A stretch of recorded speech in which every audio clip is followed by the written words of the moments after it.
You're listening to the Unreasonable Fridays Podcast Network. Go ahead, stand up, stand up, stand up. Stand up. Stand up. Stand up. Good afternoon, everyone. Welcome to another episode of AddSpace. I'm your host, Aaron Rand Freeman, and with me, the actual host, the CEO, CFO, owner, proprietor, lead designer, head artist, head therapist, social media manager, head custodian, travel czar, at least bacon. I'm moisturizing my face. Skip me. And also with us, the dad of the century, Justin Howard. I can't be dad of the century. I know I'm competing with BAP in that category, and I am man enough to admit that I'm not there yet. I'm getting there.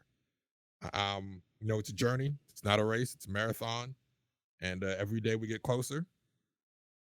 But sometimes you can win Rookie of the Year, but you can't win Rookie of the Year and Defensive Player of the Year. That's where I am with this Dad of the Century thing. I'm getting there. It'll be a journey. I'll get the hardware eventually. We are the only thing, the critical component, because I get what you're saying. You and BAP are neck and neck. It is the flashback sequences of your 20-year-old children, the anime flashback sequences of your 20-year-old children, of how they saw you, will dictate the winner. That is the final leg of it, is that when BAP's child is 20 and they're about to do something important and they think about how they were raised, and your child, that 30-minute flashback episode, that will be the telling. That will be it. How you're seen. That will be it. That'll be the deciding factor. No pressure or anything. It's not. It's like at that point. At this point, it's out of their hands. At this point, it's out of their hands. It's just like I said. It's like it's just like the community poll. It's just like what happened. What? How did your kids see it? What happened? Is the episode sad? Are we all weeping? Like, does it have big Uncle Iroh energy? Is it changing the entire tone of the show, creating a beloved character for decades afterwards? Who knows? We'll find out. See, I was going to make a joke about Drake's alleged 11-year-old daughter not having that flashback. Oh, no! But you brought up Iroh, so I'm going to take this in a different direction. No. No. I mean, it's fine. I mean, I'm here. Okay. I'm here for Drake slander all day. Anyway, continue. When did it hit you that Iroh was going to be a generational character? Right? Like there's certain characters in media that just transcend generation. Like Avatar: The Last Airbender might not last generations, but Uncle Iroh will last generations, if you get what I mean. Like no matter what, no matter if someone has seen Avatar: The Last Airbender, they know who Uncle Iroh is. He pushed I remember.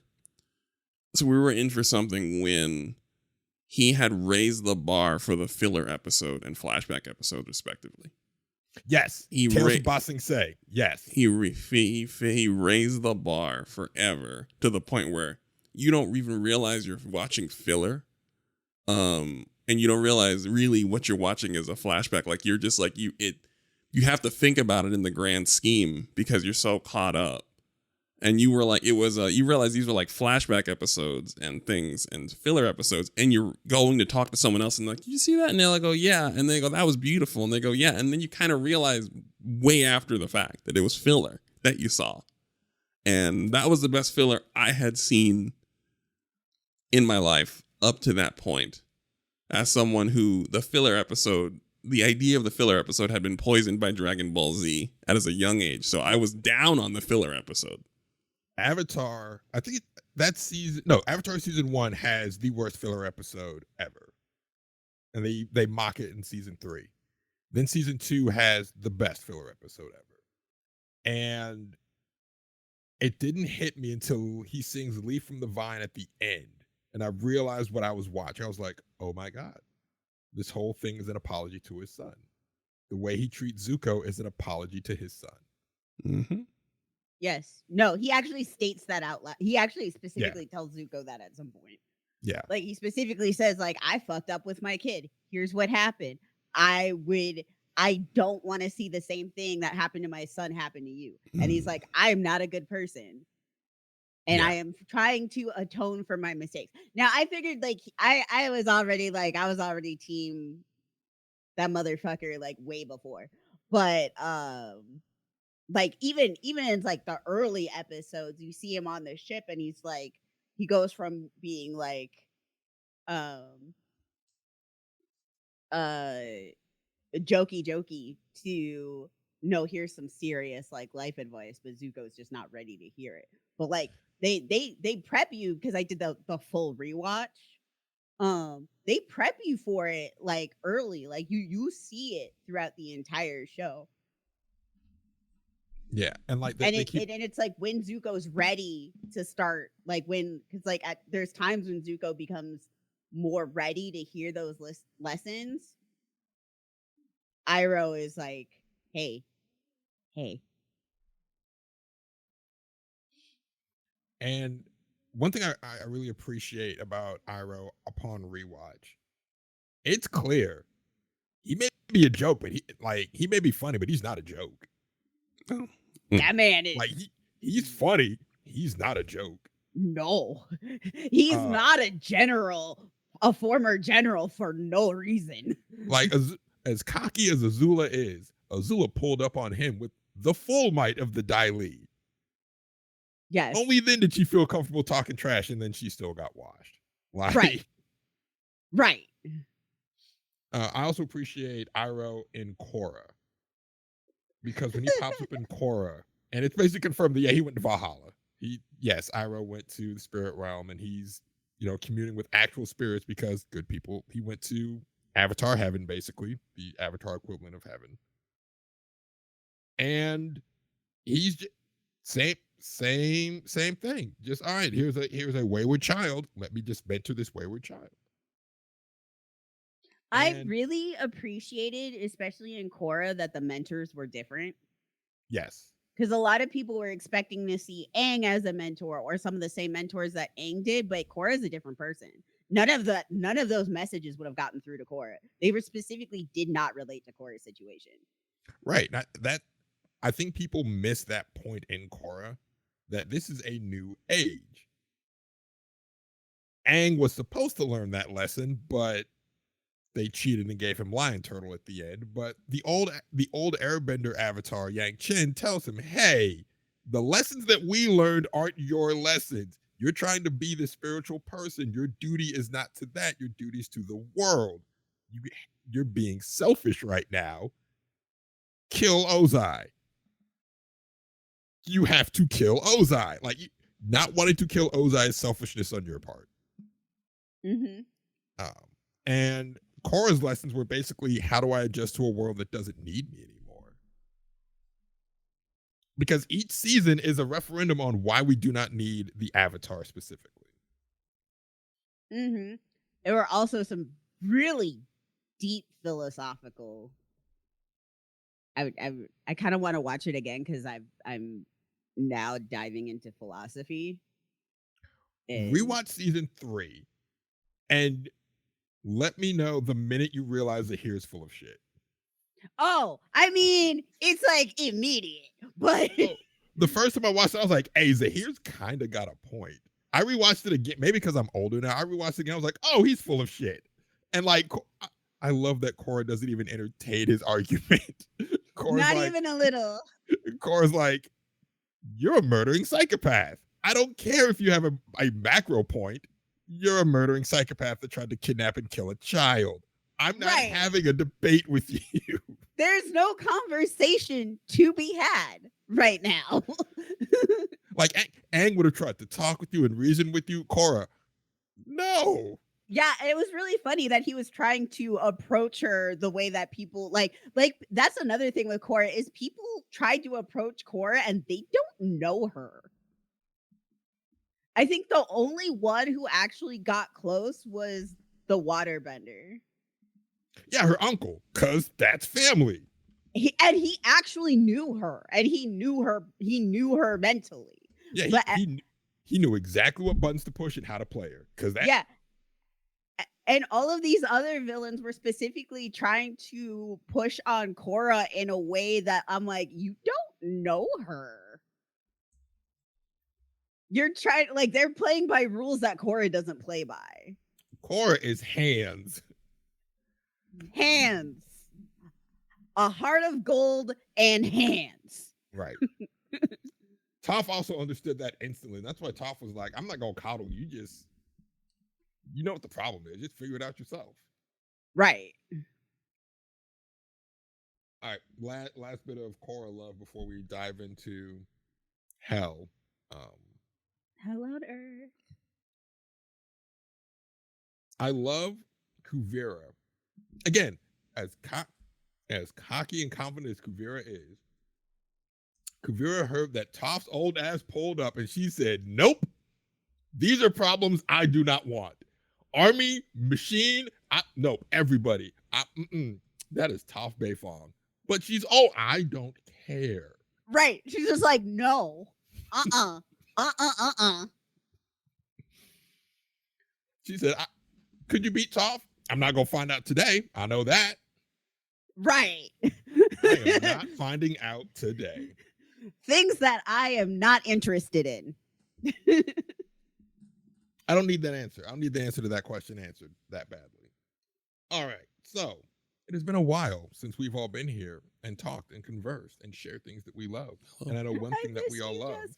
I've missed you too. I know one thing that we've all loved and enjoyed diving into is Helldivers. Democracy! Yeah. It is a superb game. Yeah, just Game of the year. Functionally, Helldivers is, for those of you that don't know, Helldivers is a third-person shooter. Can be a first-person shooter. You team up with friends or you go in solo. You land on a planet. You complete objectives on this planet. The planets are procedurally generated. You have main objectives and sub-objectives. And while you're completing these objectives, enemies will endlessly spawn. It is not a constant stream, but it is regular enough so that you feel some sense of urgency in getting things done. It is when you die. Oh, well, yes. Yeah. So like, for example, on the bot planets, every time you die, a drop ship shows up. That I did not know. Yes, you can end up in what we lovingly, affectionately call a death loop. Oh, that's great. That is great. Yep. I did not know that was a thing, but you're completing these objectives. The narrative of Helldivers is I've just blanked on the movie. Holy crap. Starship Troopers. Thank you. Specifically the movie, not the book, because the book and the movie are basically 1-to-1. The book plays it straight. The movie makes it apparent that this is a parody. The book is also a parody, but if you read the book and just take it at face value, like, oh, this person is sprouting the values of fascism. No, you're showing you what a terrible idea this is. They're just hoping that you, the reader, are smart enough to pick up on it. Starship Troopers just says, to hell with subtlety, here's a hammer. I'm doing my part. This is more obvious than Starship Trooper was just even the funniest part of it. Oh, yeah. No, this game is not subtle. This game is about as subtle as it's your Otis politics. One Piece reference. Hello, Justin. Welcome back to the show. Phenomenal. Okay, I have to talk One Piece spoilers for a brief second. The overarching crisis in One Piece is global warming, and I'm not even kidding.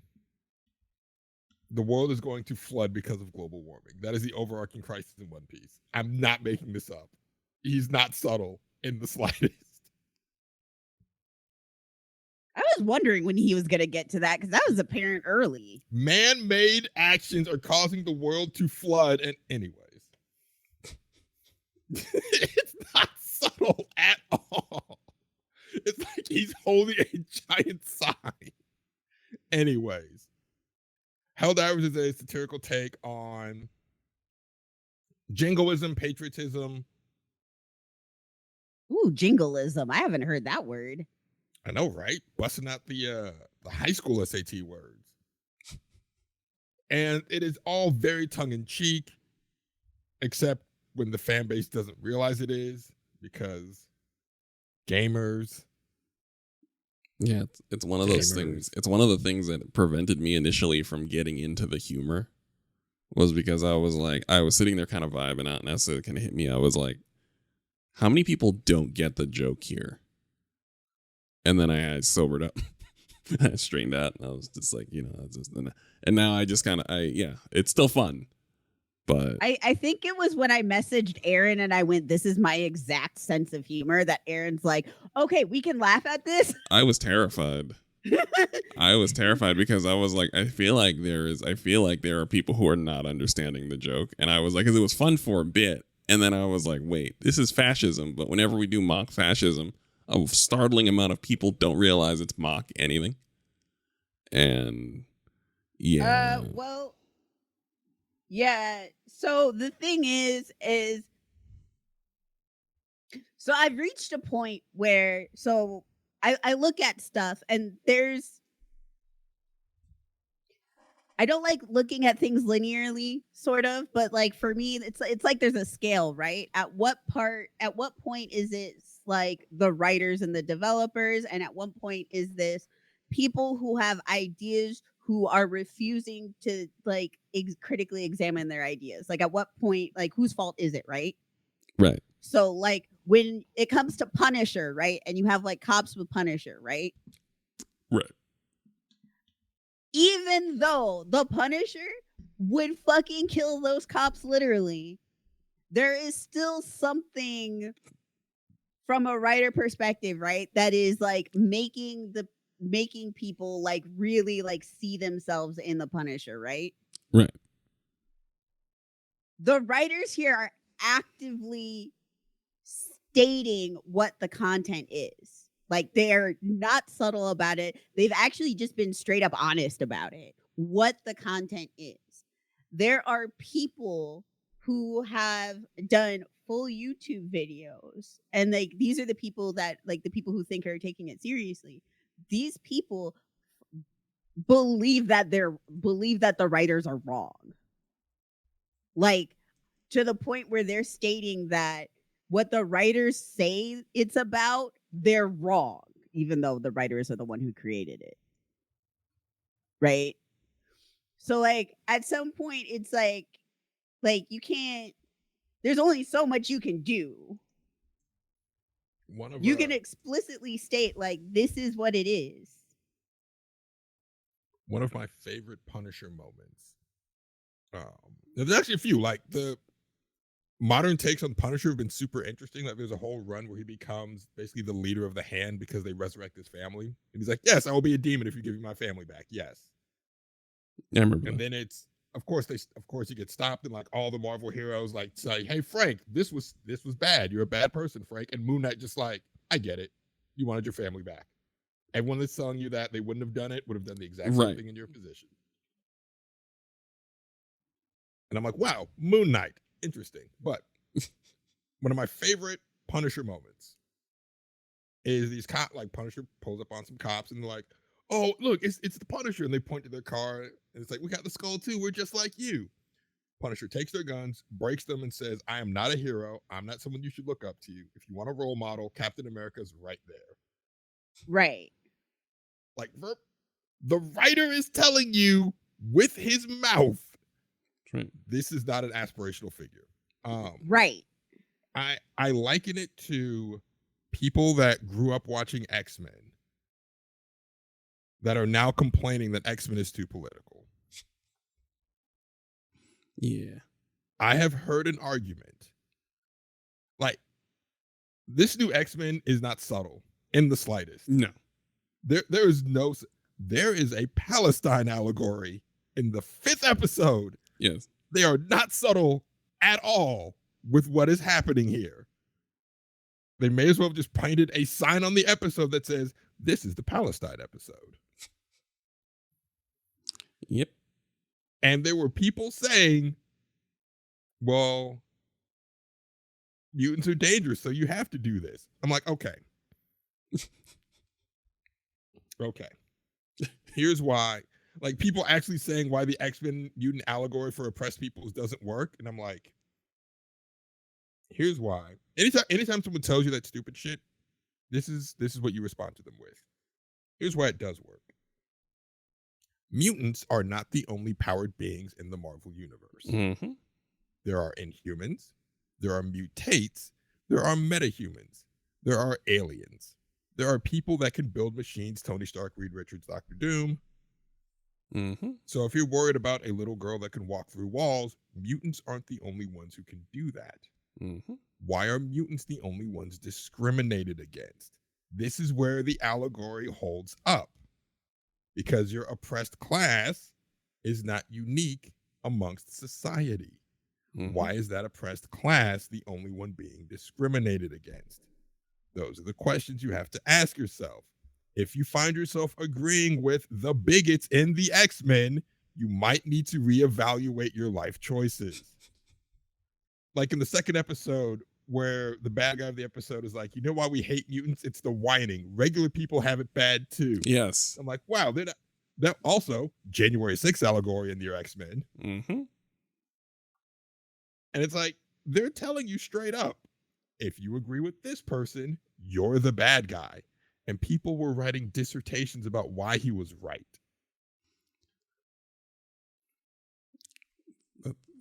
That's kind of what I mean is when I see these things, I'm like, what percentage of people are just dodging the point? And majestically, by the way, in slow motion, dodging the point like a laser trap. And it, in a lot of ways, does affect my ability to enjoy certain things. Like Helldivers, my enjoyment of Helldivers was stunted for a bit because of that.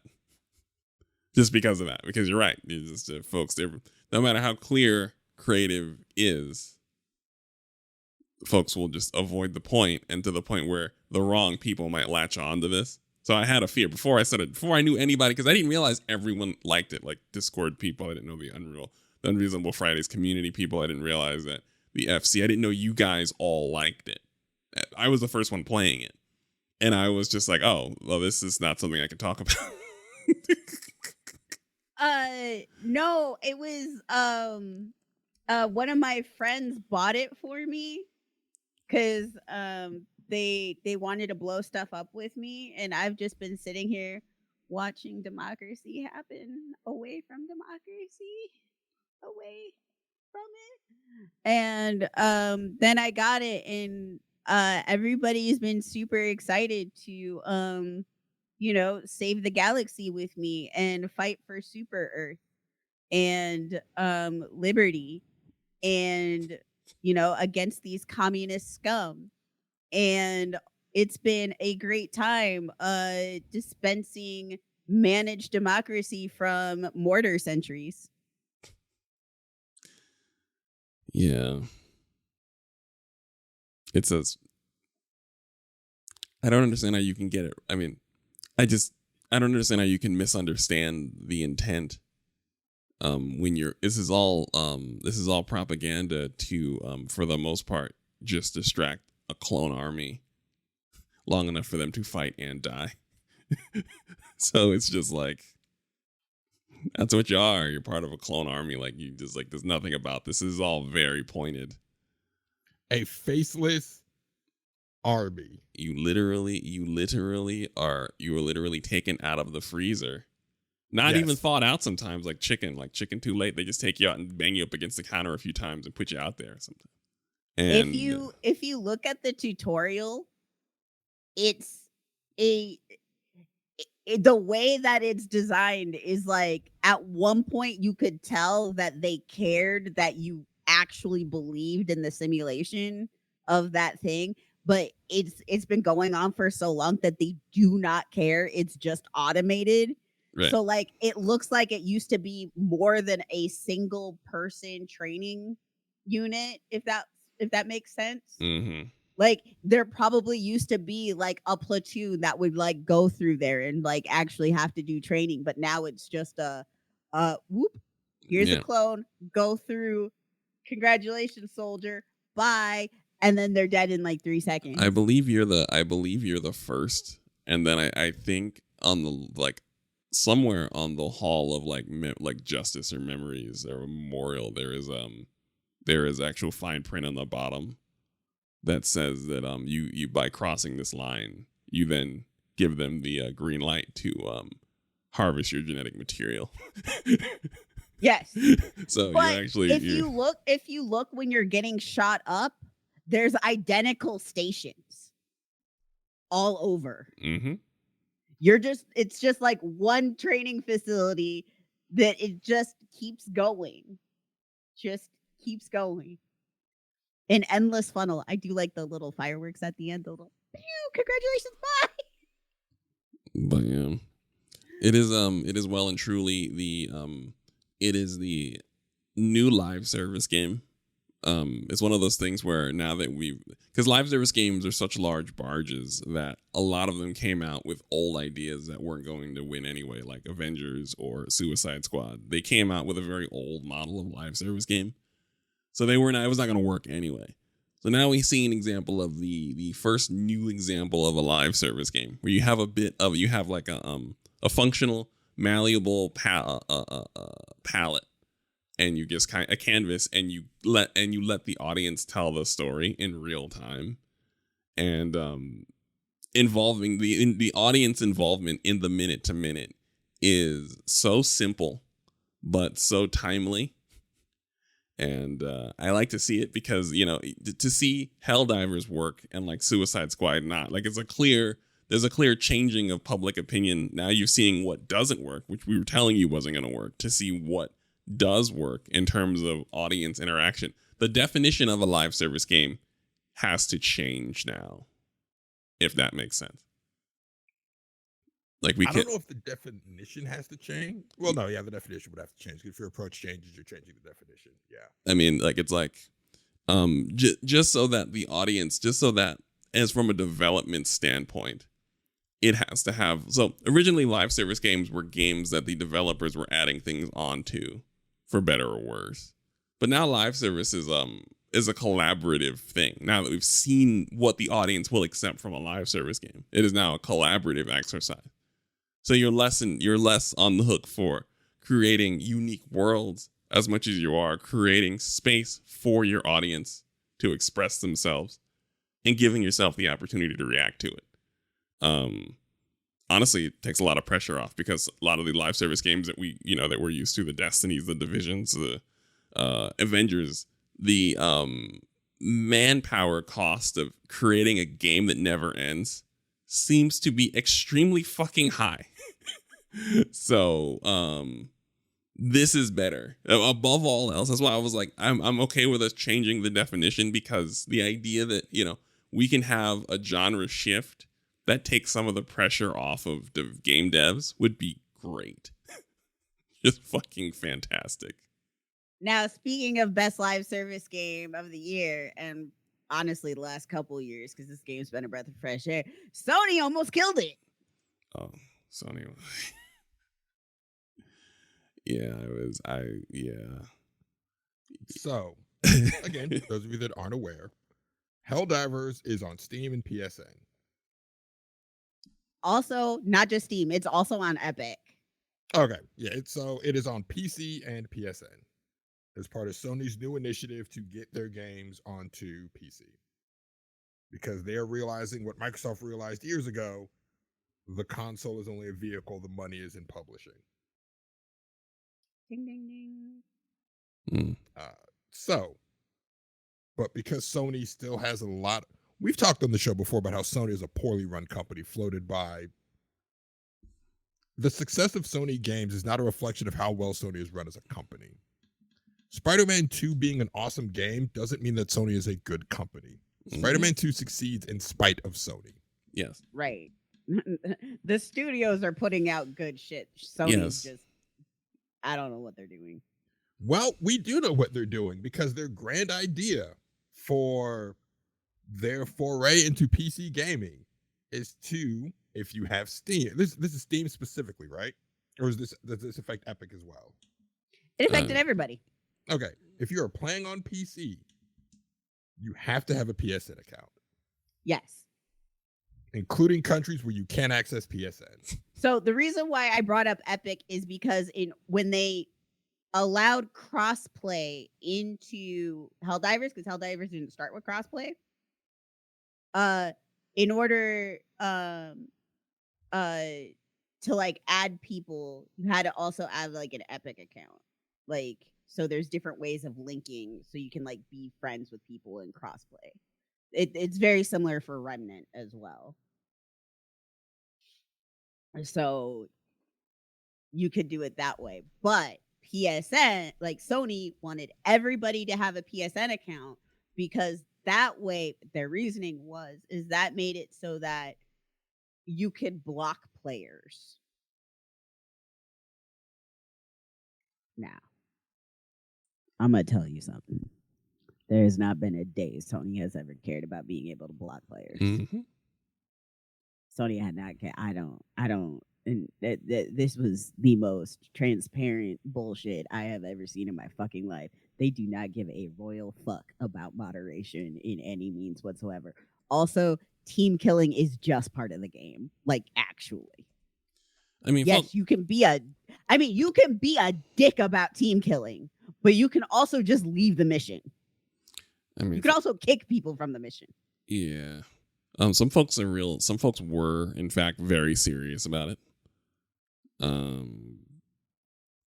I mean, I've had to block people in a very short time of playing. I've had to block people. So I don't mind. I don't believe Sony though. I don't believe Sony. Like the blocking is real. Sony is lying. They don't care. They do not care. In fact, they only pulled up because Helldivers is making a shit ton of money consistently. Yeah. Sony came to investigate how is this restaurant making so much money, and then decided to throw their hands in the kitchen and almost set the damn thing on fire. And that's. I mean, as you put it, they put their hands in the cake batter. Ruined it. They put both hands in it. It was fine. Considering how Sony gets money from this, I'm fascinated why they would even need to be currently involved. This is passive income. It's strange what corporations learn this lesson and which ones do not. Like, I would say Disney's navigating the Black community, like the way they just will put things out and then just sit there quietly and let Black people take in their product, even though it's just hard corporate representation. But Disney's not going to say anything. They don't. And that's sound, and it's just fascinating to see Sony just like seeing something that is successful without their hands anywhere near or on it. And absolutely, first thing they do is try to ruin it and almost ruin it in a business week, 5 days, not even 7. Yeah. Allegedly, this is a requirement that the studio had known about for a while. But the ways I'm never going to put this on the studio because yes, they may have known about it happening. They may have known that this was going to happen. That doesn't change the fact that it's a bad idea. And so the audience united and said, hey, this is a bad idea. And Sony, after this is how bad it was. In a weekend where Kendrick was flaming Drake. This was the best weekend of my life, by the way. If there was going to be a weekend to drop bad news and get away with it, it would have been this weekend. Yeah. The heat got so bad for Sony that in the midst of Kendrick dropping Meet the Gram, Sony announced, yeah, we're not going to have that requirement to force you to have a PSN account to play Helldivers on PC. Yeah, it was pretty funny. So like there was a really bad message given in the Discord by the community manager, which I am not going to even be remotely annoyed at. I have no energy to be annoyed at the community manager because I know exactly what they were going through when they wrote that message. Yeah. Like, did you see the message, Justin? Oh, I saw the message, and on one level, that was peak. I'm doing my job and I'm fed up. So I empathize with where they were coming from. I just knew that after he wrote that message, like after they wrote that message, regardless of the outcome, they're getting fired. I'm like, you're getting fired after this. Like, you may have been justified in what you wrote, but they're gonna fire you after this because they got to fire somebody. I don't, yeah, and I don't think they're gonna fire that person. I think no, I do think that they got a strong talking to. Oh no, they already did fire the person. Yeah, they fired him the next day. They fired him the next day. Oh. Now is the community mobilized? Yes. Is that person probably going to wind up getting rehired? Yes, because again, the same way to the people who got the Sony to overturn the decision for the mandatory sign-in are the same people who think that person was unjustly fired for making a good point. So, yeah. Well, I mean, the reason why I was saying was because they were still there.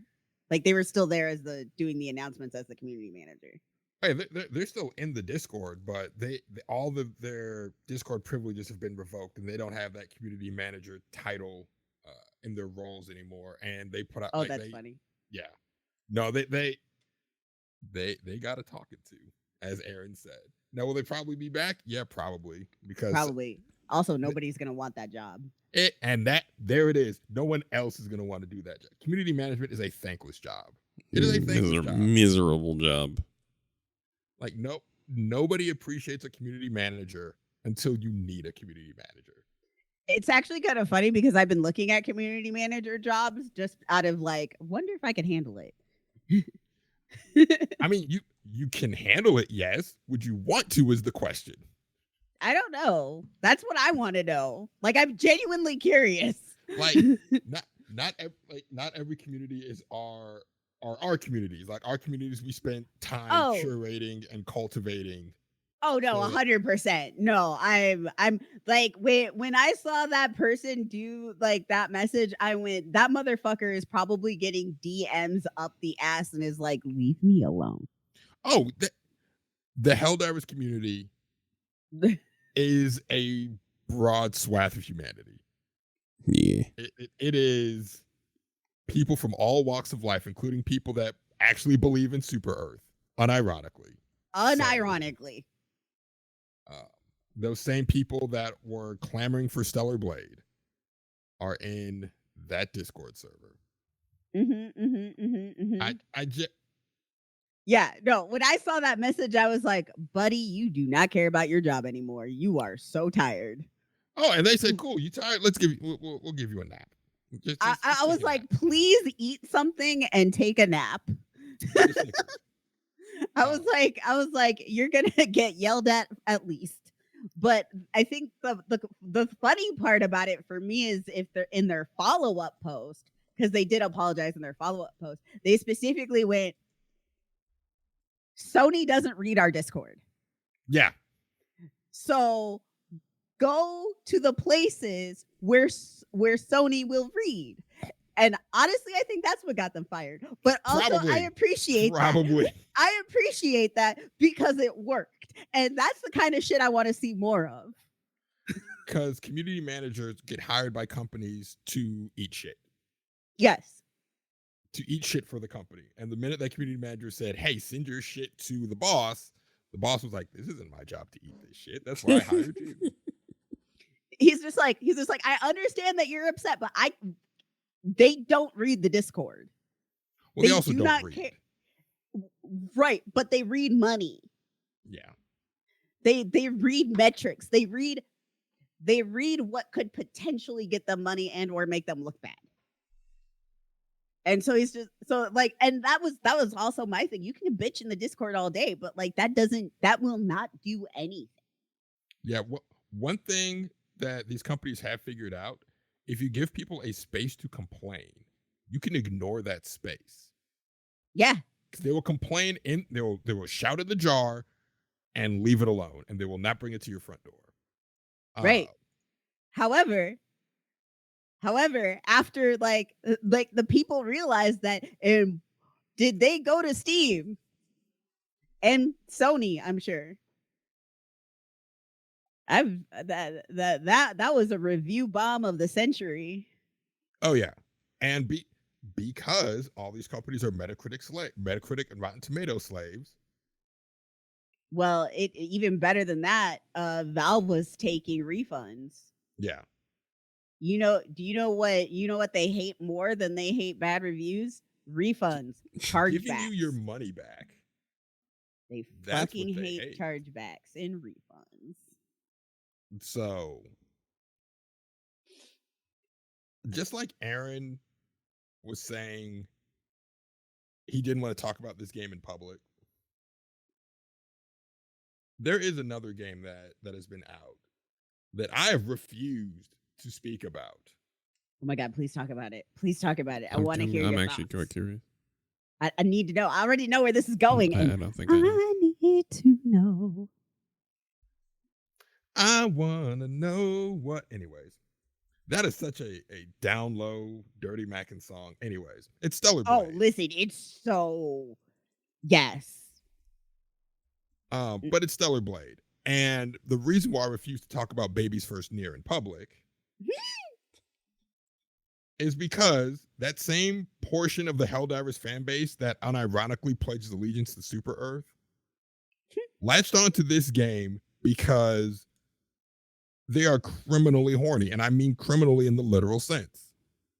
They latched onto the game because the main character is a certain kind of attractive. And what kind of attractive is that? Looks like a teenage girl attractive.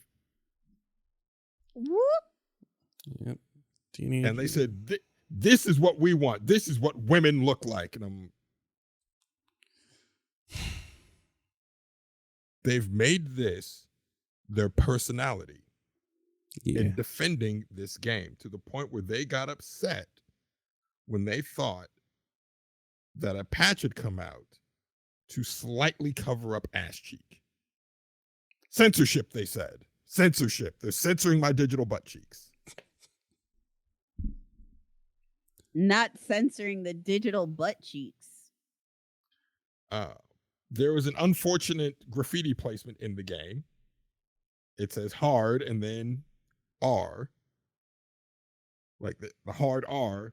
Like literally the word hard and then the letter R. And people were like, hey. Listen, I'm not going to lie. That shit made me laugh so hard. It was so there. It was hilarious. It was so funny. But of course they removed it because you can't have that in your game. Okay, hear me out. Remember when Netflix had that unfortunate end placement? Yes. N-word party. Yes. N-word party. That shit was so funny. I was crying. Yeah, and it's I remember the hard arm meme. Like that was a Hard Rock Cafe that had the lights fucked up, and that's where it came from. And it's just like, guys, please. We can't be taken anywhere. God, can't we please? But and from what I've read of Stellar Blade, because I refuse to play it, because you people are weird. You've made it weird. Yeah, they did make it weird. As someone who thought it was fine when I played the demo, I don't want to play the game because it's that's the thing. Like the demo plays like Baby's First Near. Yeah. And the storyline is actually just a ripoff of Nier Automata. I mean, the lead designer, the head director, the dev, he's openly states that Nier is his favorite game, and I forgot the name of the developer, the mastermind behind the Nier series, is his favorite artist in general. So the game is open-faced, openly dedicated to Nier. In all ways, it damages the game because the game actually has its own vibe somewhere, but it's too busy. Like I said, it's homaging too hard, and it damages the game overall. But yeah, it's very intentionally trying to do Nier, very much so. Like not just gameplay, narratively, it's trying to do Nier. Yep, and it is not as. It is not as clever as Nier. Nier does a lot of subversive things that are really cool. This is just a standard after the end sci-fi apocalypse with an android teenage girl. Yep. And jiggle physics. Oh yes, you can't forget the jiggle physics. But it's not sexist because they use his wife as the model. I mean, his wife wasn't the body model. His wife was a face model. That just they took the ass and titty android robot girl du jour and slapped that on. She's the model from the neck up. She don't look like that from the neck down. She's just a regular looking Korean woman from the neck down. But it's based off of his wife. Yeah, I would have Aaron. loved it if it was based off her entire body, because she would have looked like a human being and not a masturbatory fever dream. And then I would have been able to enjoy my time more, and also, but the audience wouldn't have been there. They were so horny that the Games at $70 brigade was too busy masturbating to screech about this game being $70. This is a AA game. All AA games slide in at $50. This is Sony is robust. A robust ask of $70 for this game to crickets. It's selling well, by the way. It's doing extremely well. $70 for this game. AA Souls like with the shiny ass cheeks and the shaking titties. Silence, crickets, $70. I was enjoying the demo too. I was like, cool, this is cool. How much is this? $40? I'm in. And I looked at this, $69.99. You've lost your cotton picking mind. You got your damn mind. AA ass, near ass, light, near caffeine free ass, near ass light game. No. And I realized it was made by a fan. No disrespect. Yeah. The game development is hard. Kudos to him, his team, and his hard work. But that nigga's a fan. He's a fan. He's a fan. He's a fan. He's a fan. He's a fan. Right. So it's like, again, you're very horny. I guess you get it in where you get it in. I guess it's a little embarrassing. Won't lie to you. No, it's a lot embarrassing. It's a little embarrassing. Feel like you could buy better horny games for less money, or just buy porn with that money. Bayonetta is right there. Yes. And so the thing that gets me about the gamers that have made defending Stellar Blade their personality is they say we must defend sexiness in games because the left wants to remove sexy women from games. Look at Hades 2. They made all the sexy women ugly. Never mind that. What's ugly? Because they're hot. The real issue with Hades 2 is the same issue they had with Hades 1 in that it's very queer friendly. That's the real issue, but they can't say that out loud anymore. So they're just saying it's because the women are ugly. That's it. But Nier, the game that this game is trying to copy, gets away with having an over-sexualized protagonist. Bayonetta exists to over-sexualize its entire cast. No. Funny thing about Bayonetta in comparison, and I realize why someone wouldn't, and I get the same. It's the same reason why Nier isn't like a bastion of isn't like a lighthouse for horny gamers. Is because Stellar Blade lets you dress the character up. You get to actually spend time ogling her in the way you used to be able to moons ago when games were made by horny men for horny men. Bayonetta is very much, she's a very sexy character, but you don't get to really, she is very aware and very much all of her games are her slapping your hand away.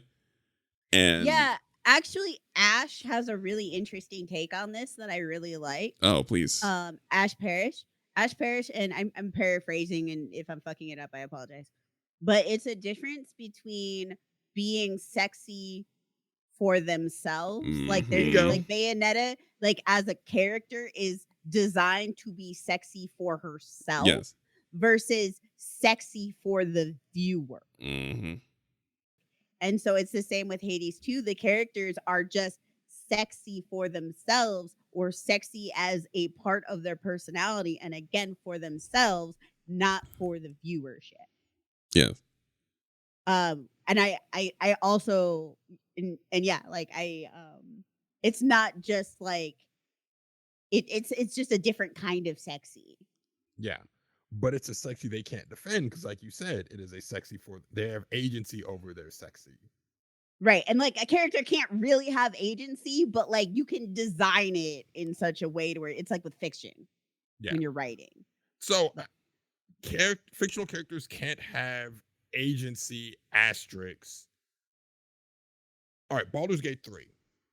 The entire cast of Baldur's Gate 3 is very sexy, right? Designed to appeal to whatever your thing is. There's a Baldur's Gate 3 romance option for you, right? Right. Just because you're interested in said romance option does not mean that romance option will be interested in you. They made my romance option not romanceable, even then they said it was romanceable. And I'm very upset about it, Justin.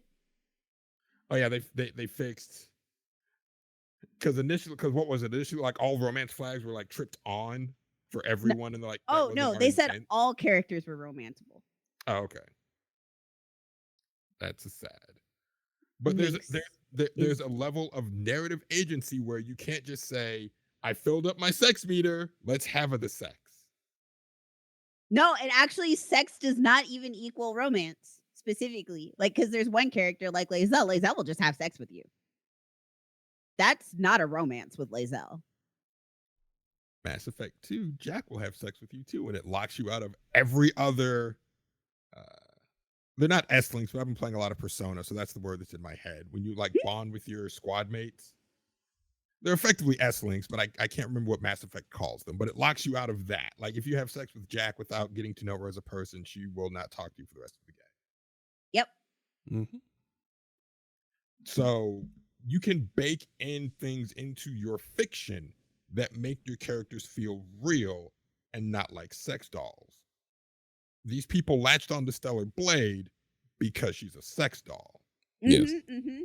Even Nier, where the character is designed to be like aesthetically look like a sex doll, because the narrative and story of Nier gives to 2B. Yeah, it's 2B, 9S, and the rest of them.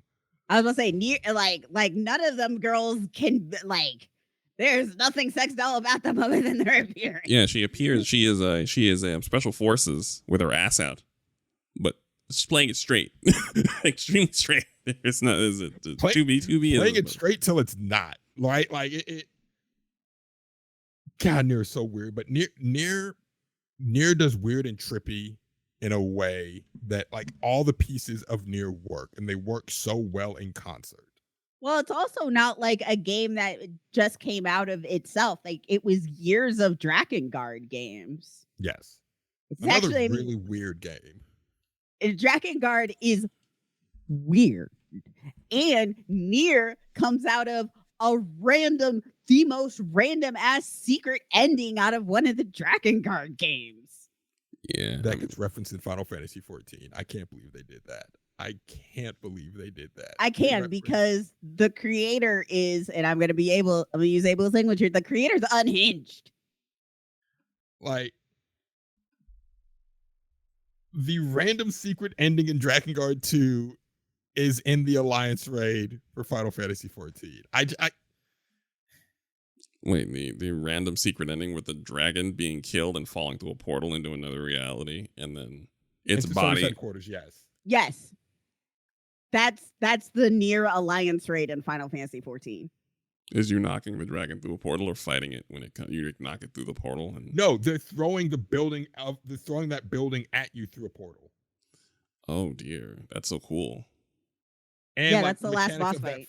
The mechanics of that fight are the exact same mechanics from Drakengard from that fight in Drakengard 2, where like the notes come out and you have to like match the notes back. I'll send you the fight. You'll see what we're talking about. Look it up right now.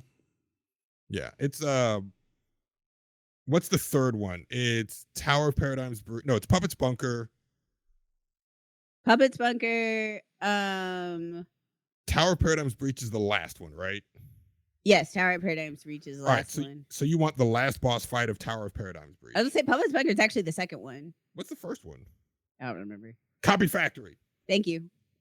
I was like, wait, the Puppet's Bunker is on the ship. Yeah. Where you can actually find two. Anyways, I'm not going to spoil it for folks that haven't done that Alliance Raid series. If you're a Nier fan, do that Alliance Raid series. It is so trippy, and it is actually canon to your fandom. Like, I'm not kidding. Final Fantasy 14 is canon to Nier. And I consider Final Fantasy 14 the multiverse. It is the multiverse. It's 'Cause canon. It's part of Evilise. apparently 16, like, so something happens in 16 and the crossover for 14 and 16 is actually referenced in 16. Okay, listen, you can just spoil it because I won't ever. You will not catch me dead playing the slave Final Fantasy game. I'm sorry. So there's a moment where something happens to the protagonist in 16, and like whatever happens to them, they get sipped to our world, and then when they come back, it's like, oh, what happened? I don't know. Felt like a weird dream. It's like, wait, did you just? And we just okay. 11 also exists in 14 because they do their 11 crossover, and it's like, oh yeah, the events of 11 happened on another shard. Like this is all. Well, I happening mean that simultaneously. crossover happened before because Chateaudo is from 11. Yeah, yeah. Like Chateaudo is responsible for one of the beast tribes. Yoshi P is a lot of big brain activities going on in there. Is it canon? Sure, why not? But yeah, that's why I can't talk about Stellar Blade in public, because I'm too old to argue with people on the internet. And that's what I've realized. I've realized Also, I'm too old to argue with people on the internet. I'm not too old to argue with people on the internet. It's just the arguments aren't good anymore. No, I think we are now arguing. I think we've now reached the limits of like reader comprehension. I think we're now at the dregs. We're at the bottom, and folks are on the internet, and they're not reading, they're not listening, and they barely understand what they want to say, but they're saying it very loudly. And it mostly is trying to have a high-minded conversation around just wanting to see more shiny ass and titties in your media, as if there's not enough shiny ass and titty access in general. But yeah, I get you. I don't understand what there is to like besides the symbolism of having a sex doll fight monsters for you. And if that's what you're into, that's fine. But just say it plain. It's a regular B game. It's a regular AA game. It's a $39.99 game. It's okay where it's okay. It's mid where it's mid. It's very strange where it's very strange. The guy is a hardcore Yokotaro fan. Again, all the attention is just around gamers finally having a game they can masturbate to without like Bayonetta fights you on it. Like if you ever actually play Bayonetta games and you try to make it weird, the game physically fights you from being weird around Bayonetta while playing as Bayonetta will sometimes be naked while she's doing Bayonetta stuff, but she's not a sex doll. She's naked in the service of stomping this kaiju. She's stomping it and she's crushing its skull, and her clothes go back on. It's just doing a thing. So like, yeah, there's no and that's kind of the thing, and that's kind of, I think that's where we are. Like, I don't think we are too old to argue with people on the internet. I just think that people are on the internet trying to create high-minded arguments for a very simple preference. You just want shiny titties, round sex doll ass. Cool. You only need one sentence to communicate that. And to be clear, we can't argue with you if you just state your preference.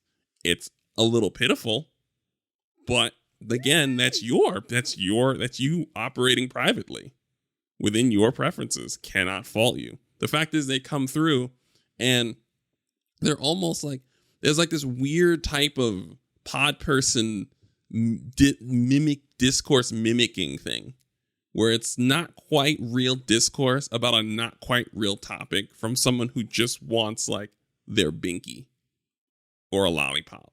And it's just very strange to have these. And these are coming up more and more as our problems are becoming kind of, someone had said to me that, you know, it was simpler times back then. And I always tell people that statement is incorrect. Times are simpler now. We have two major issues. Corporations are people, and humans, human and bigotry is rampant. That's our two problems. We have social issues, corporate greed. Times overall are simpler in terms of moving around the world and functioning. Simplest it's ever been. We have two problems. And I think as a result, we're having people get online and argue, trying to it's like a mock intellectualization of very simple preferences. You want a sex doll combat game. Okay. good on you. Everything else around it is just frivolous. And that's where it's like, we're not old. It's like, there's no, you're arguing this so hard. You just want a game to masturbate to. Just say it on the thread. We won't hold you if you don't hold us. So, and as a result, can't talk about it. I don't want to play it. That shit's weird. Also, the game's not very good. It's $70 fucking. The audacity. Half the game is not well done. Localization's bad. Voice acting's bad. Story is a YouTuber's homage to Nier Automata. The combat works really well. That's it. I don't know. I don't know. It's like people getting online. Like, so you can have your preference. If you prefer shitty colonized bubblegum rap, fine, you can like Drake, but don't sit there and lie. Yes, that's the thing, bro. And that's the thing. If you are a professional casual, wear that shit with pride. Don't try to make it into some type of nuanced take or deep fandom. You like Drake? You like sex combat dolls? Okay. It's okay. It's fine. That's it. There's no censorship war happening. There's no battle for the left. The game is out. Sony is backing it 100%. Go buy it. Drake is here. He makes his radio music. He's a bit vapid. That's it. He was not prepared to tangle with Kendrick Lamar. Kendrick Lamar hated him deeply. He shared the sentiment of several thousand people. It was very cathartic. It's okay. There's not even a reason to argue on behalf of Drake because Drake is too big. It doesn't matter. His concerts will still sell out. He will still sell his music. Everyone will stream it. I mean, scalpers still be making that money. Scalpers will still make that money. It doesn't matter. Because Drake is casual. He got exposed. If you like Drake a lot, like if you really think he is a meaningful artist, like not if he's a bop, because he's bopped before. He's not without talent and support. Good God. But it's just well done casual shit. That's it. Just own it. It's fine. You like casual. I like some casual shit. It's fine. It is okay. I play Destiny. I'm not playing a real MMO. I'm playing a casual shooter MMO. I know that very well for a long time. I'm in no way going to step up to someone who plays Final Fantasy fucking 14 all the time with their 30-minute raid mechanics. I get it. So some This things feels like a call out post. It is. No, it's just not. I understand what I'm doing. That's why I tell people all the time, it's like, why are you never bothered by things in your Destiny? Because I've seen real MMOs. This isn't it. It's very well done. I enjoy this game immensely. But again, this is a casual person's MMO for washouts. Now, you don't have the time to play COD. You don't have the ability. You don't have the time. Whatever. Destiny will make you feel good for not knowing what's going on. That's the point of the game. Bungie's own admission. It's okay. That's why you never see me. What you say?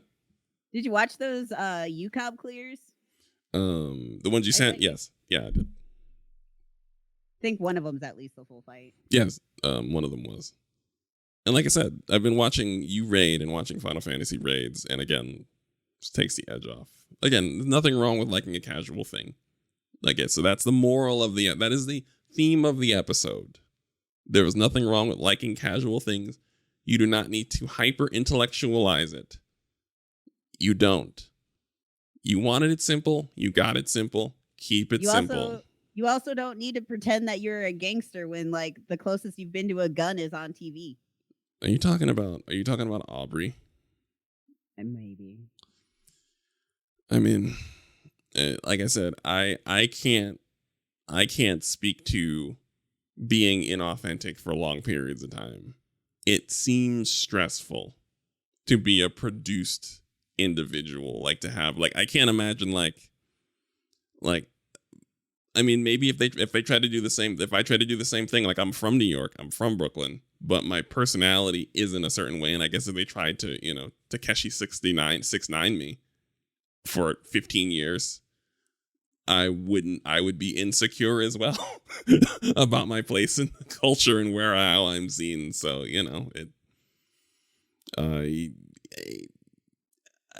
he's Drake has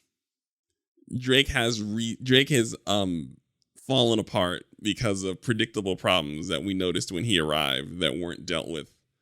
And in fact, because there are so many black, dudes that really, really, really that have, like, I don't want to go down the light skin rabbit hole.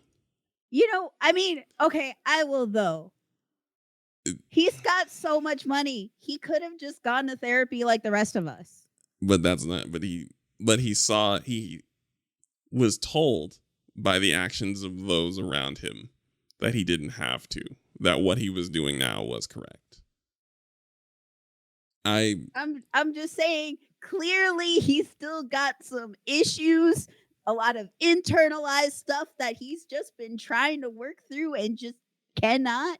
And I'm gonna tell you, there's therapy for that, instead of, I don't know, putting somebody's name in your mouth whose name isn't any of your business, who's just minding her own business, being great and shaking ass. When you I put Drake in the same county as those toasted white women that all said that they were like black or people of color that got exposed by universities. They got put there, and that's all the reinforcement you need if you're bullshitting. You know what I mean? So it's like there is no window for Drake to assess anything. Lil Wayne put him out there like Coke, like vanilla Coke, and the audience took to him.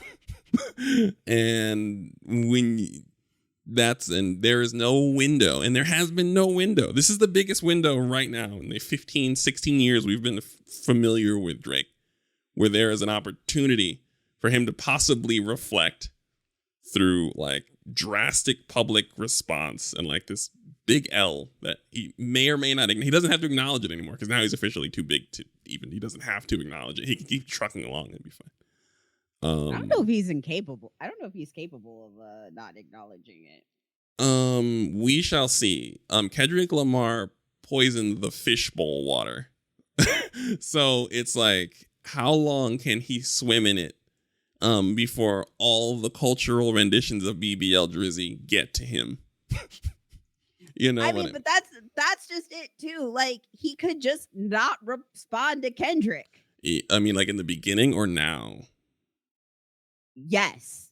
Well, now he's not gonna. There's nothing else to, like. It's officially out of his hands. Like I said, I think Kendrick Lamar is like Bastion. You were watching X-Men, but where it's like you create this problem where now you can no longer respond to one person because now there are lots of people who are now repeating the same thing from every direction. My favorite is that Kendrick made it. He made it so that all of the content creators are not going to get hit with copyright infringement. Yeah. And I was just like, right. Right.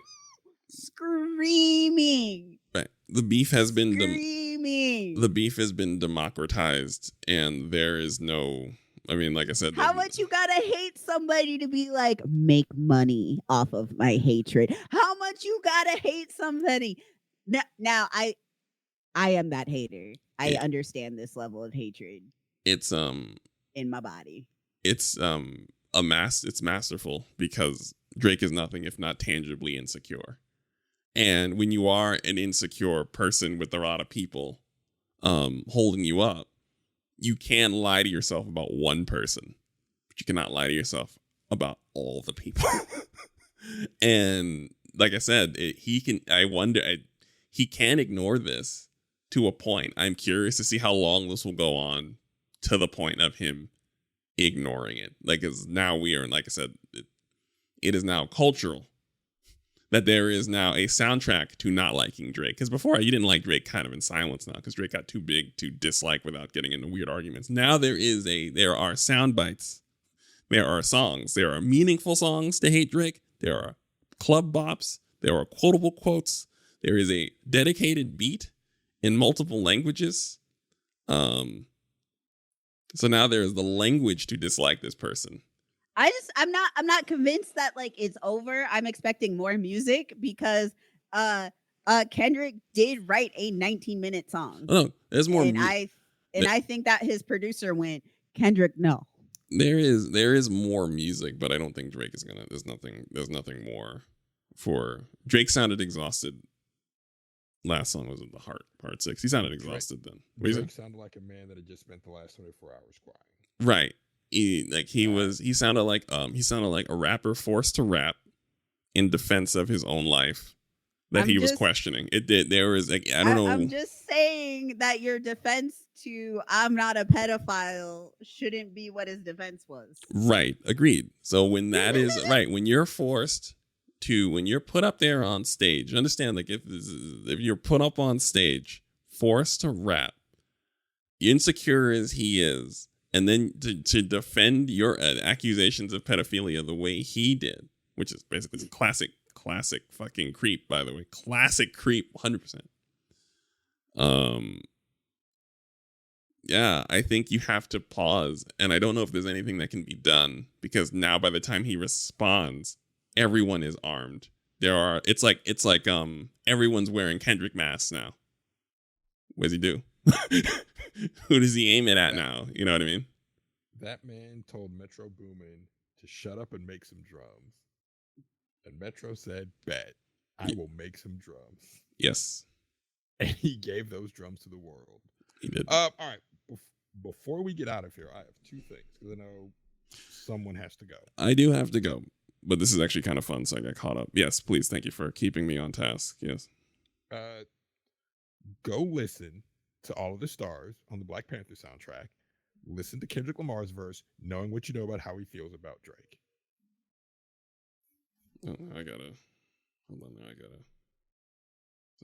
Fuck you and all your expectations. I don't even want your congratulations. I recognize your false confidence and calculated promises all in your conversation. I hate people that feel entitled. Look at me crazy because I didn't invite you. Are you important? You the more to the story. You're endorsing, motherfucker. I don't even like you. Anyway. Did that man put his hatred onto the Black Panther soundtrack?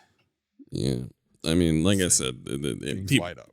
Yeah, people that's what I mean. It goes back so far. There, first of all, Kendrick is prepared, but I think I can't tell whether I'm going to assume that there is an understanding that they need to reassess the depth of Kendrick Lamar's planning and disdain for Aubrey. That's what they need to sit down and really think of, because the reason why this was so bad is because Drake overestimated himself, underestimated Kendrick, and it all backfired. So I imagine that they are starting over. If there is another song, it will be in a minute and it will return, but it's going to take a second. I'm just saying, if Kendrick's next album isn't called A Letter to Aubrey or some shit like that, I'm going to be very upset. I mean, Kendrick doesn't have to say a word at this point. The internet is, the internet has they've taken the mantle. There's just hundreds of people with Batman masks on. Aaron, there has to be an album with all of the collection on it, is what I'm saying. It's a response. I don't think it'll exist unless Drake says anything. I genuinely do not think this. I do not think if Drake says nothing, Kendrick will not say anything. Will not say anything. I'm fairly certain that the point has been made to the point where there's nothing else to do. There's nothing else for Kendrick to do. Tactically. What? If you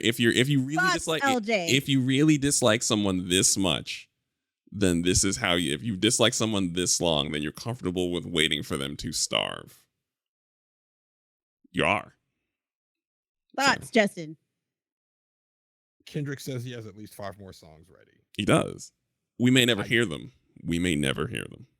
I think, I don't think Drake's going to respond, because as insecure as he is and as starved for validation as he is, I think now that he's realized that no one is coming to his defense, he's just going to lick his wounds until his next tour, and he can adore himself with his white public. Mm-hmm. And that's going to eat him up alive, because he wants to be validated by Black culture. Right. We have now been outfitted with the tools. This is like Batman gave us all batarangs, gas grenades. Thanks, The Bruce. last thing I wanted to get out of here with the allegations against Drake. I am not here to adjudicate whether or not he is a PDF file, which, by the way, I don't know who came up with PDF file, but saying PDF file so you don't get hit by certain algorithms by saying the other thing is so funny and so internet chef's kiss. So I'm not here to litigate whether or not Drake is a PDF file. This is what I will say.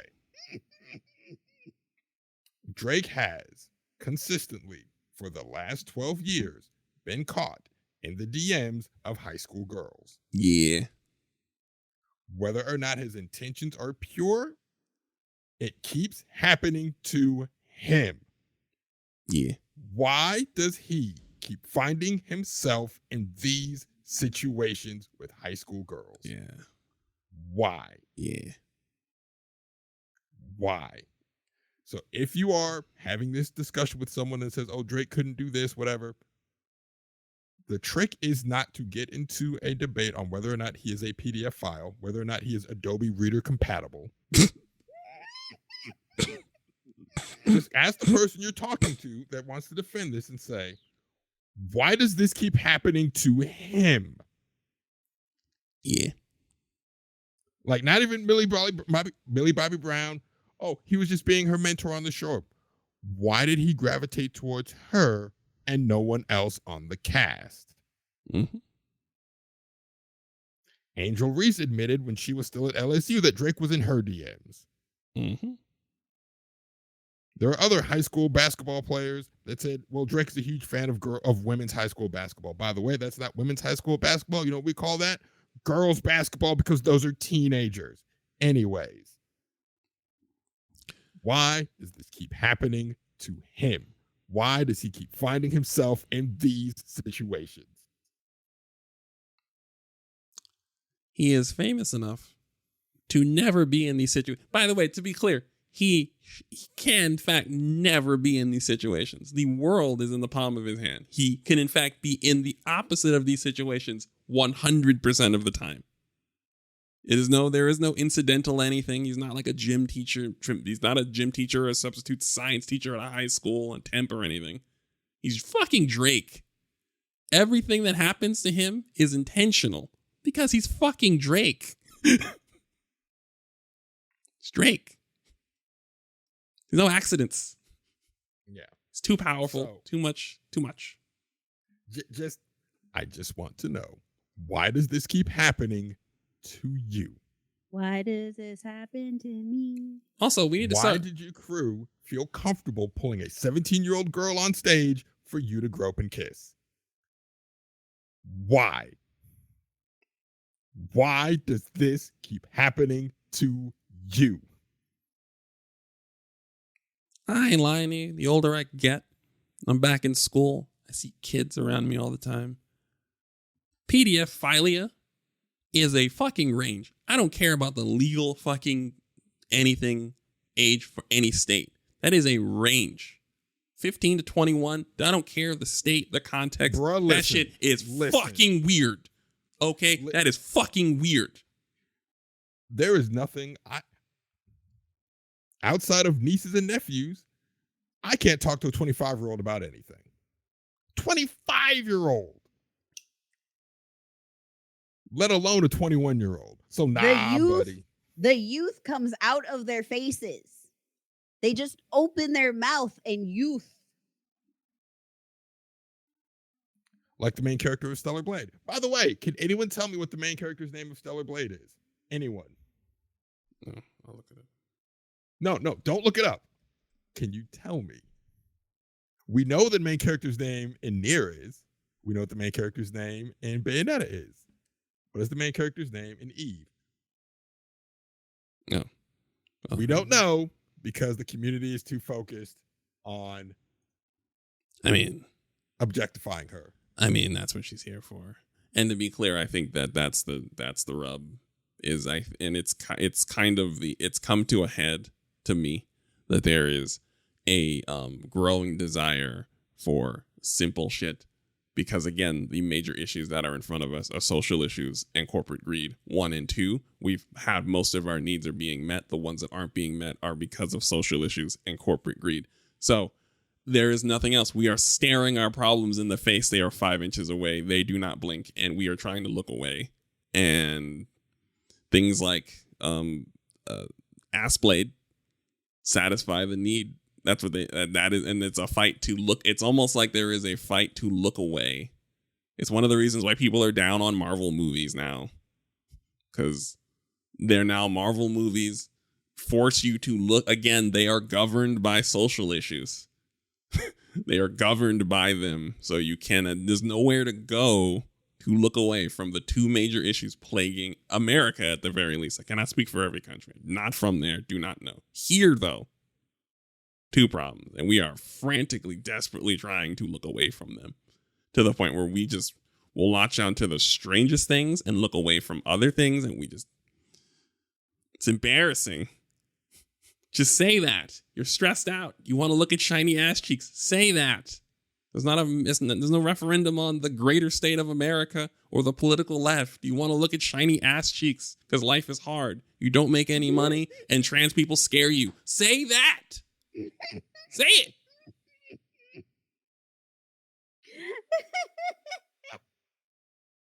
Bullshit. We're so avoidant in this country. It's so shameful. We wind up getting in stupid arguments about the dumbest shit. And that is why we do not like arguing on the internet. We are not too old. That is it. We are arguing over stupid shit while people who are trying to avoid the point with their whole soul. Fuck. Also, just like honestly, just like a lot of the changes in how the social platforms are, it's just not fun. Like, there's no like, you can't have like a good argument or even a good trash argument because it's just bots and KKK members. Yeah, that's what I mean. Literal Nazis. Right. Or TERFs. Have you ever tried to have an argument with a TERF? They sound like a bot after one line. Yeah. There's no arguments to be had with people who can't argue. Mm-hmm. It's not fun. It's not satisfying. Mm-hmm. The quality is down.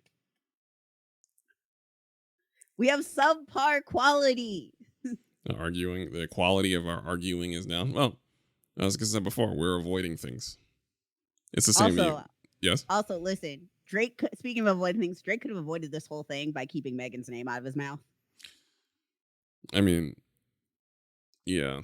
If we had more respect for women rappers, then we would have known all this. Megan said all of this already months ago. Months ago. And you know what? I honestly think Drake had a better chance against Kendrick than Megan. Oh no. Oh, Megan would have destroyed him. Oh God. While I enjoy Kendrick as a rapper, Megan Thee Stallion is she is top 2 in terms of just pure rap talent. Mm-hmm. Number 1, I'm not going to say on air. I'll say it after this recording is done. But if you know me, you already know who number 1 is. The answer might surprise you. Kendrick is number 3, though. Yeah. Also, Megan's not a Zionist, so it's fine. Yeah, Kendrick Lamar has red marks on the resume anyway. Megan is flawless, and as a result, her ass cheeks. All right, guys, we're gonna wrap it up. We're gonna leave it there. We might name the episode "Flawless Like Her Ass Cheeks." That is in the air, if nothing else, and that is the new lesson of the show. Strive to be. We all do, and that's the point. Her credibility is at 122%. Her versus Drake would be a landslide. It would be disaster, and then he would be ruined. But anyway, moral of the story of the episode: always strive to be flawless like Meg the Stallion's ass cheeks. Thank you for that, Bacon. That is why you are the CEO, CFO, lead therapist, and travel czar. And with that, we will be seeing you guys next week. Thank you guys for listening, and have a pleasant day. Go ahead, stand